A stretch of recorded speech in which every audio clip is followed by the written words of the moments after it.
I look at the time we're in as the age of self-mythology.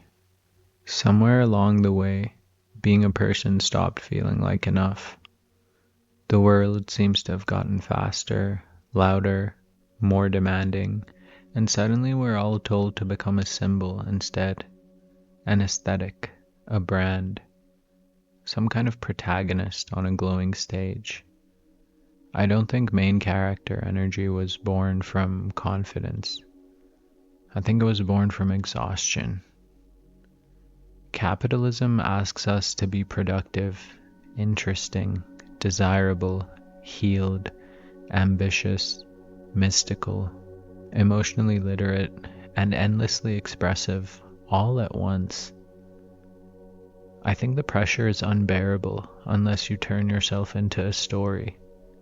And that's what I'm seeing people do, mythologizing themselves to survive. Most people don't feel like the protagonists of their own lives, not out of some lack of potential, but I think because the world keeps pulling their agency away. Bills, schedules, algorithms, expectations. The more powerless someone feels, the more appealing it becomes to imagine a version of themselves who's untouchable. Main character energy, I guess, is a fantasy of sovereignty, a small rebellion against being reduced to a function. I think people adopt it the way ancient heroes put on armor, to protect the soft creature living underneath. It seems like the idea of being watched used to belong to gods and spirits. Now it belongs to strangers, timelines, and analytics.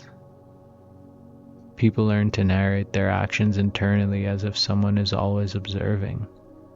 This is my villain arc. This is my soft era. This is my redemption episode. It sounds silly until you realize it's a coping mechanism. When life feels directionless, structure becomes survival. When the world feels overwhelming, narrative can become anchor. Trivializing isn't what you're doing when you turn a moment into a scene. I think it makes it more bearable. Something hidden in every main character mindset is the longing to be chosen by fate, by love, by opportunity, by life itself.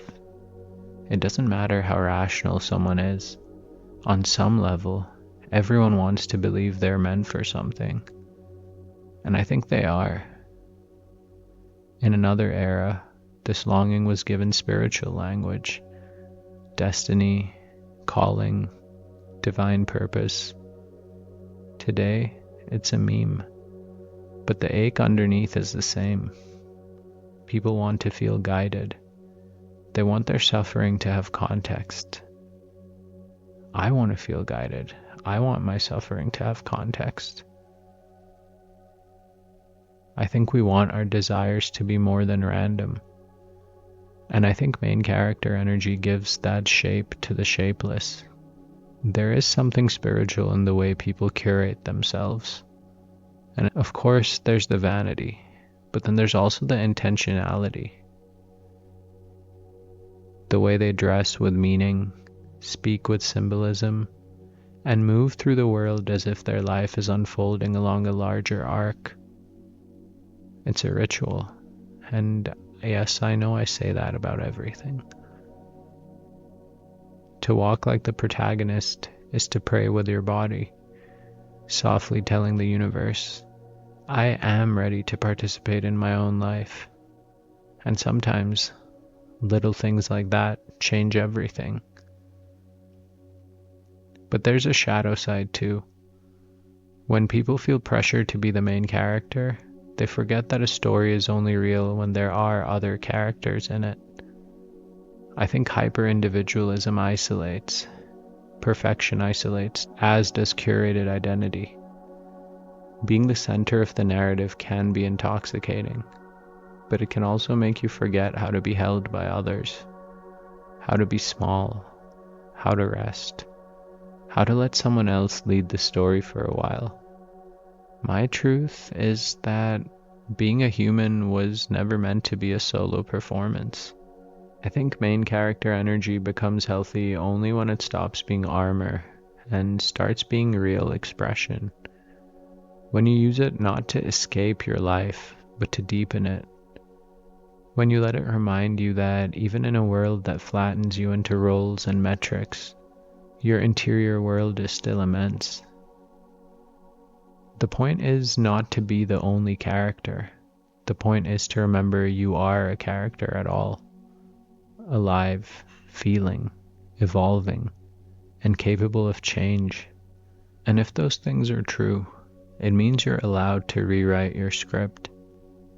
Maybe the real purpose of main character energy isn't to elevate you above others, but to help you notice yourself again after years and years of disappearing into obligations. Maybe mythologizing yourself. Maybe mythologizing yourself is some kind of temporary bridge, a way to cross the distance between the life you have and the life you're longing for. And maybe the most beautiful part of the journey is when the performance softens and you realize you no longer need the spotlight. You just needed the permission to be here, present, awake, willing to choose yourself in a world that benefits when you don't. The cult of main character energy is just the modern language for an ancient truth. You are allowed to belong to your own life again.